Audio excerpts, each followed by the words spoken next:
क्या बिहार विधानसभा चुनाव से पहले मुकेश सहनी एक बार फिर से महागठबंधन का दामन छोड़ करके एनडीए के साथ आ सकते हैं?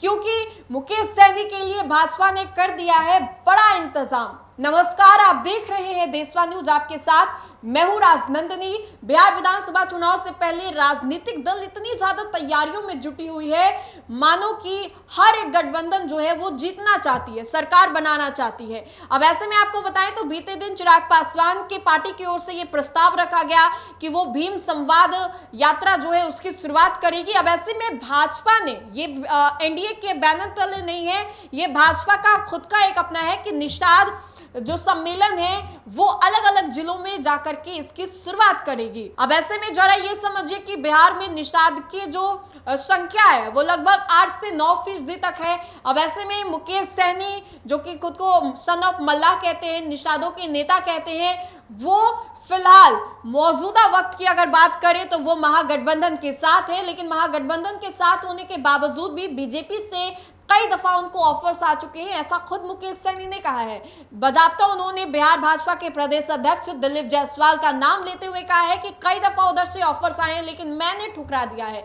अब ऐसे में बीजेपी जो है उनके इंतजाम में लग गई है। बीजेपी जो है वो निषाद सम्मेलन करने जा रही है और ये एनडीए की कोई सम्मेलन नहीं है, ये खुद बस बीजेपी का सम्मेलन है। पिछले दफा की बात करें 2020 में भाजपा ने खुद मुकेश सहनी को लड़वाया था, जो भी उनको टिकट्स मिली थी उसमें से मुकेश सहनी वीआईपी को दिया गया था। अब ऐसे में मुकेश सहनी उनके साथ है नहीं और कहा ये भी जा रहा है और ये भी बातें बताई जा रही थी मुकेश सहनी के द्वारा कि उधर से ऑफर्स आ रहे लेकिन ये जाना नहीं चाहते। तो अब भाजपा इस इंतजाम में क्यों लग गई है? आपको बताते चले तो भाजपा ने बीते दिन बड़ा ऐलान किया है कि वो अब अलग अलग जिलों में जाकर के निषाद सम्मेलन जो है उसकी शुरुआत करेगी।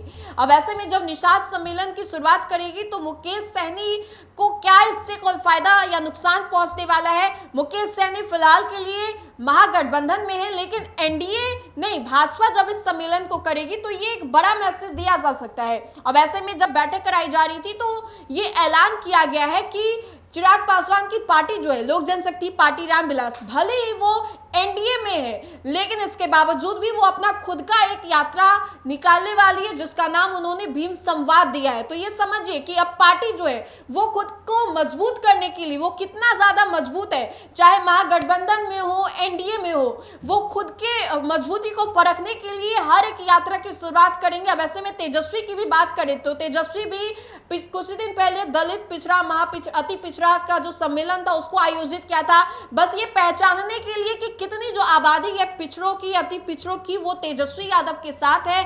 अब ऐसे में एनडीए नहीं लेकिन भाजपा जब निषाद सम्मेलन करेगी तो ये बड़ा मैसेज दिया जा सकता है। तो क्या इस सम्मेलन के बाद जो मुकेश सहनी है वो क्या फिर से एनडीए के पास वापस आ जाएंगे या फिर ये भाजपा के द्वारा इंतजाम किया जा रहा है, क्या ये मुकेश सहनी को वापस लाने के लिए किया जा रहा है?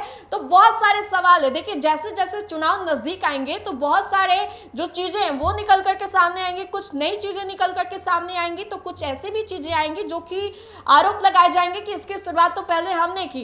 तो अब जब भाजपा ने इसका ऐलान किया है कि निषाद सम्मेलन करेंगे तो क्या इसका नुकसान मुकेश सहनी को पहुंचने वाला है या फिर मुकेश सहनी जो कि लगातार ये कहते थे कि आरक्षण के लिए जो उन्हें आरक्षण देगा मैं उधर रहूंगा, तो आरक्षण के लिए क्या फिर से वो एनडीए में आ जाएंगे, भाजपा की बात मान लेंगे? तो बहुत सारे सवाल है लेकिन ये देखने वाली बात होगी। लेकिन देखिए चुनावी साल में बहुत बड़े बड़े फैसले लिए जा रहे हैं, यात्राओं की शुरुआत जो है वो किए जा रहे हैं, बैठकों का दौर शुरू हो गया है।